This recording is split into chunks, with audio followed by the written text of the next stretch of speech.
நீங்கள் பார்த்தீங்கன்னா இருக்க காலகட்டத்தில் எல்லா பக்கமும் பார்த்தீங்கன்னா திருமண பக்கம் எல்லாம் செய்வினை பிரச்சனை, போட்டி பொறாமையில் வயிற்றெரிச்சல், கண் திஷ்டி, இந்த மாதிரி பிரச்சனைகளால் பார்த்தீங்கன்னா தினம் தினம் மக்களுக்கு பார்த்தீங்கன்னா செய்கிற தொழிலில் தடை, பொருளாதாரத்தில் தடை, என்ன ஒரு நல்ல காரியங்கள் செய்தால், என்ன சுப நிகழ்ச்சிகள் செய்தாலும் மனிதர்கள் பார்த்திங்கன்னா போட்டி பொறாமையில் ஒவ்வொருத்தவங்களுக்கும் செய்வினை செஞ்சு அடுத்தவங்க வாழ்க்கையை கெடுக்கிறது, இந்த மாதிரி வேலைகள்லாம் நிறையா பண்ணிக்கிட்டு இருக்காங்க.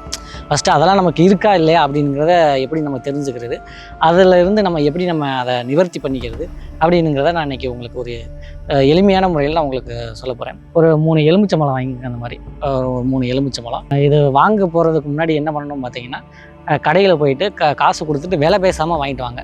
எலுமிச்சம்பழம் கொடுங்கன்னு மட்டும் கொடுத்துட்டு விலை பேசாமல் நீங்கள் வாங்கிட்டு வாங்க. அவங்க எவ்வளோ காசு வேணாலும் எடுத்துகிட்டு மிச்ச காசை கொடுக்கட்டும். நீங்கள் எவ்வளோன்னு கேட்காம இப்போ மௌன விரதம் இருக்கிற மாதிரி அமைதியாகவே போயிட்டு காசை கொடுத்துட்டு எலுமிச்சம்பழம் மட்டும் வேணும் அப்படின்னு சொல்லிட்டு ஒரு 3 எலுமிச்சம்பழம் கொடுங்க அப்படின்னு சொல்லி வாங்கிட்டு எவ்வளோ மீதி காசு தராங்களோ அதுக்கு அதை மட்டும் வாங்கிட்டு வந்து அந்த மாதிரி விலை பேசாமல் வாங்கிட்டு வந்தால் ஒரு 3 எலுமிச்சம்பழம் இதை எடுத்துக்கோங்க. இதை எடுத்துகிட்டு என்ன பண்ணணும் அப்படின்னு பார்த்தீங்கன்னா, இதை நீங்கள் சனிக்கிழமை தினத்தில் செஞ்சிங்கன்னா ரொம்ப நல்லது.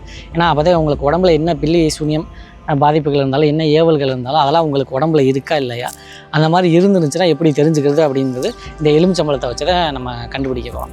இதை என்ன பண்ணணும் பார்த்தீங்கன்னா, இந்த 3 எலுமிச்சம்பழத்தை ஃபஸ்ட்டு ஒரு எலுமிச்சம்பழத்தை எடுத்துங்க. முதல் நாள் அது சனிக்கிழமை ஆரம்பிக்கணும். சனி, ஞாயிறு, திங்கள் இந்த மாதிரி 3 நாளும் இந்த 3 எலுமிச்சம்பழத்தை வச்சு நான் சொல்லக்கூடிய இப்போ சொல்ல போகிற மாதிரி நீங்கள் பண்ணணும்.